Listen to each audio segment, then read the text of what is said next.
Тили-тили-бом, закрой глаза скорее. Кто-то ходит за окном и стучится в двери. Тили-тили-бом, кричит ночная птица.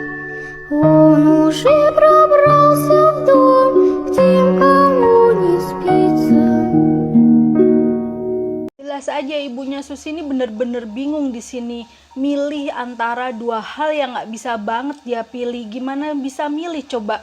Yang satunya dia harus menghadiri pemakaman dari mertuanya, tapi dia juga nggak bisa ninggal anaknya. Sementara Pak Budi ini dengan santainya bilang nggak bisa untuk menjaga nih anak.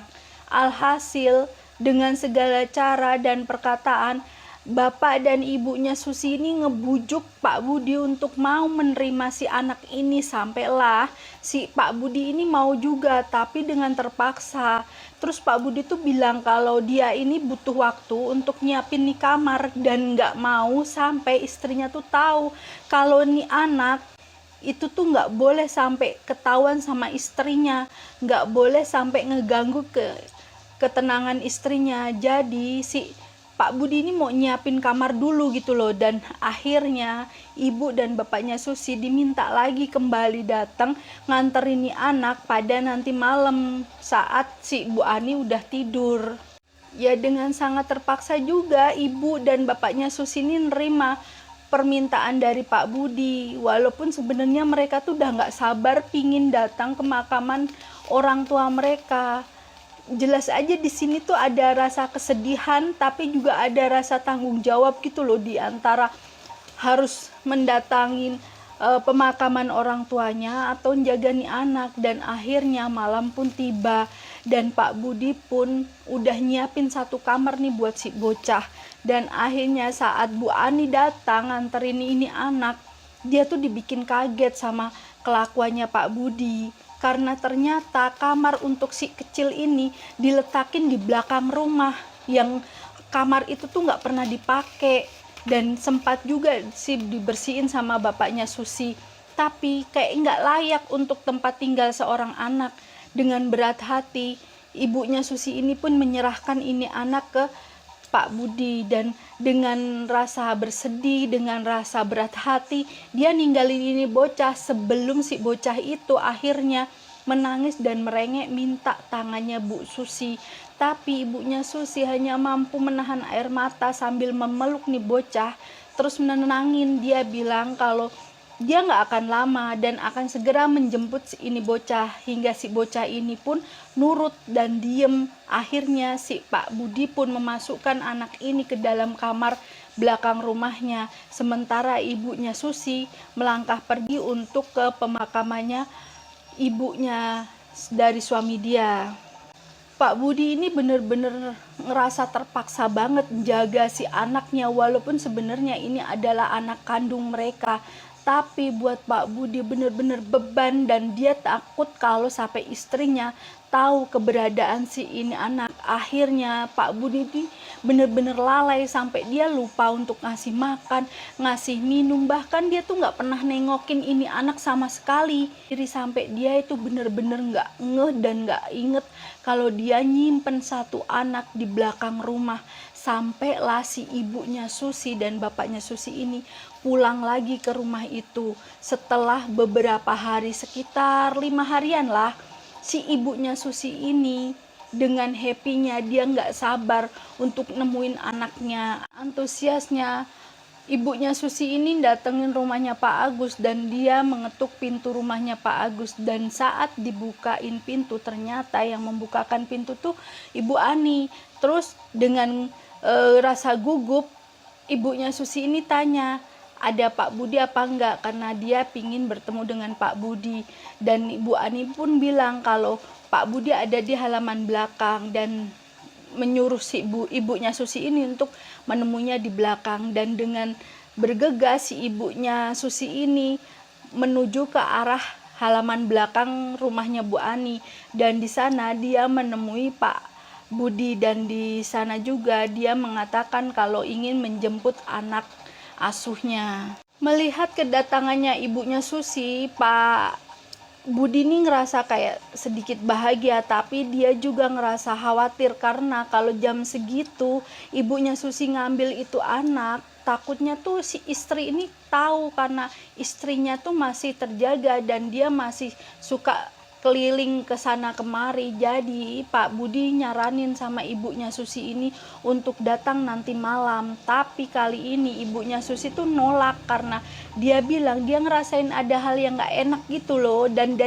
dia ini pingin banget cepet-cepet nemuin si anak ini. Tapi Pak Budi sekali lagi nolak, sampailah si ibunya Susi ini maksa dengan sedikit kayak ngerengek gitu loh, sampai akhirnya si Pak Budi ini nurutin apa mau ibunya Susi, dan akhirnya diantarkanlah si ibunya Susi ini ke kamar si anak itu. Dan saat sampai di kamar itu dan pintu dibuka, banyak tuh dibikin kaget banget saat ngelihat ini bocah terbaring gak berdaya di lantai, dan di hidung dan dari mulutnya tuh ngeluarin darah. Dengan paniknya ibunya Susi ini ngehampirin tuh bocah, terus memeluk itu bocah sambil sedikit ngeguncangin untuk membangunkan itu anak. Berapa kali ibunya Susi ini manggil-manggil ini anak sambil berharap ini anak tuh terbangun. Sampailah tiba-tiba Ibu Ani muncul di depan pintu karena mungkin dia ngedenger suara bising kali ya. Akhirnya dia tuh kayak memastikan sebenarnya ada apa antara ibunya Susi sama suaminya, kok berisik banget. Dan ternyata Ibu Ani ini kaget saat ngelihat Bu Susi ini lagi meluk dan guncang-guncangin sesosok anak kecil yang mukanya tuh dipenuhin dengan tanda lahir, dan di tanda lahir itu banyak banget dengan bulu. Dengan seketika si Bu Ani pun menjerit ketakutan, dan disitulah Pak Budi dan ibunya Susi dibikin kaget dengan jeritan dari Bu Ani.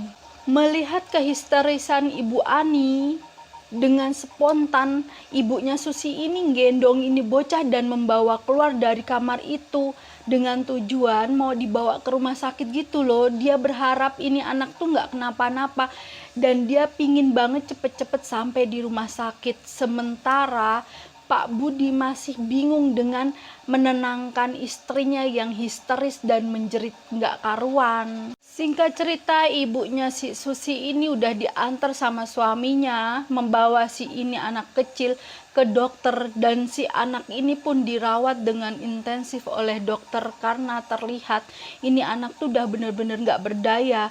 Di situ ibunya Susi tuh nggak berhenti nangis karena sedih. Dia ngerasa kayak nyesel banget ninggalin ini anak ke Pak Budi, sementara suaminya berusaha untuk nenangin ibunya Susi.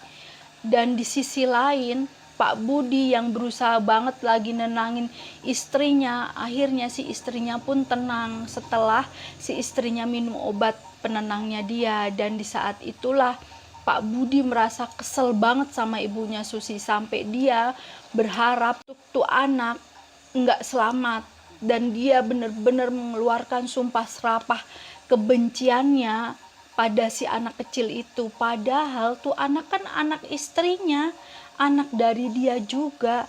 Tapi entah kenapa, entah apa yang menyelimuti perasaan si Pak Budi sampai mempunyai rasa kebencian yang begitu mendalam, dan gak jauh beda sama Bu Ani. Bu Ani juga benci banget sama nih anak. Bahkan dari pertama kali dia ngelihat saat waktu dia tuh baru pertama kali melahirkan kayak gitu loh, dia bener-bener nolak dan gak mau adanya tuh anak. Dan saat Bu Ani ini masih terbaring lemas ditemani dengan suaminya, tiba-tiba keduanya nih dikagetin dengan suara yang begitu keras ngehantam tengah-tengah rumah mereka. Dan setelah suara itu tiba-tiba aja keluar suara erangan kayak dari orang yang begitu besar dan lagi marah banget. Entah itu suara manusia atau suara binatang, keduanya tuh nggak pasti, tapi yang jelas keduanya benar-benar ngerasain suara hantaman keras itu dan erangan yang begitu mengerikan, yang membuat keduanya lari. Ketakutannya Bu Ani sama Pak Budi ini lari dari itu rumah, menjauhi rumah mereka. Padahal keadaan Ibu Ani ini benar-benar lagi lemes tuh. Tapi keduanya nggak inget lagi tuh sama hal itu. Yang mereka inget hanyalah harus segera pergi dari rumah mereka. Dan mereka benar-benar ketakutan, sampailah mereka kayak sampai di luar rumah mereka dan menjerit meminta tolong pada tetangga, dan datanglah beberapa tetangga untuk menolong mereka. Dan mereka pun akhirnya dibawa ke salah satu tetangga mereka untuk ditenangkan. Di dalam rumah itu Bu Ani dan Pak Budi ini dikasih air minum, ditenangkan, lalu ditanya ada apa. Dan Pak Budi menjawab kalau mereka benar-benar dibikin kaget dengan suara aneh yang ada di dalam rumah mereka. Dan tetangga yang udah paham banget dengan keadaan keangkeran tuh rumah hanya bisa ngangguk-ngangguk sambil menenangkan Pak Budi dan Bu Ani.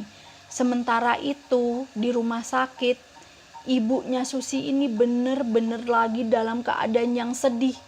Gimana nggak sedih coba, dia baru aja kehilangan mertuanya, dan kini dia baru aja mendapatkan kabar dari dokter yang menangani anak asuhnya ini, menyatakan kalau ini anak sudah nggak ada, ini anak sudah meninggal. Ibunya Susi pun di sini sedih banget, dia ngerasa kayak gagal, dia nyesel banget udah nitipin ini anak ke Pak Budi. Karena buat ibunya Susi, ini anak tuh sebelum ditinggalkan tuh sehat-sehat aja, baik-baik aja, jadi nggak mungkin tiba-tiba ini anak sakit dan meninggal hanya dalam waktu 5 hari. Dan disinilah emosinya ibunya Susi benar-benar memuncak. Dia benar-benar muak sama Ibu Ani dan Pak Agus, dan hal itu membuat si suaminya ibunya Susi ini menenangkan ibunya Susi dan berharap ibunya Susi ini nggak berkelanjutan emosinya. Dia selalu aja berusaha untuk nenangin istrinya, dan istrinya pun berusaha menenangkan diri. Sampailah keduanya ini merasa tenang, dan Bu Susi bilang kalau dia akan jagain anaknya dulu sampai dibersihkan, dan dia meminta pada suaminya untuk ngabarin Pak Budi dan Bu Ani agar tahu ini anak harus dimakamkan di mana. Pun mengetahui kalau ternyata rumahnya Bu Ani ini kosong dan Pak Budi lagi ditenangin di rumahnya tetangga dia. Menjadi serba salah mau ngomong sama Pak Budi, kok keadaan Pak Budi lagi kayak gitu. Kalau nggak ngomong kok ini terlalu penting banget. Akhirnya dengan terpaksa, akhirnya bapaknya Susi ini pun memutuskan untuk menunggu waktu dulu sampai Pak Budi ini benar-benar tenang, dan dia akan ngasih tahu kabar buruk ini sama Pak Budi. Tapi Pak Budi yang tahu nih kayak gelagat gelisahnya dari bapaknya Susi, akhirnya dia pun kayak ngajakin bapaknya Susi ini keluar dari ruangan itu. Dan disitulah Budi tanya sama bapaknya Susi sebenarnya ada apa yang ingin disampaikan ke dia. Dan bapaknya Susi pun menjelaskan bahwa anaknya tuh udah nggak ada, udah meninggal, dan dia tuh kayak mau tahu di mana harus memakamkannya dan harus kayak gimana selanjutnya. Ngedenger hal itu di luar dugaan, Pak Budi ini terlihat kayak senyum puas gitu loh, bikin si bapaknya Susi ini kaget, bengong dengan ekspresi anehnya si Pak Budi. Dan dengan santainya bapaknya si Susi ini nepuk lengan dari si Pak Budi. Maksudnya tuh biar Pak Budi ini kalau misalnya lagi stres atau lagi ngebengong, biar sadar lagi, biar fokus lagi dengan omongannya bapaknya Susi. Dan alhasil Pak Budi ini bilang kalau dia itu bahagia karena akhirnya itu anak nggak ada juga, dan beban hidupnya itu berkurang karena emang itu anak nggak layak untuk hidup katanya. Hal itu bapaknya Susi pun sedikit ngedongkol, dan akhirnya dia menanyakan harus apa, dan Pak Budi pun menjelaskan kalau dia akan memberi uang berapapun yang dibutuhkan oleh bapaknya Susi, asal pemakamannya tuh nggak di situ, dan jangan sampai ada orang yang tahu kalau anak mereka ini meninggal.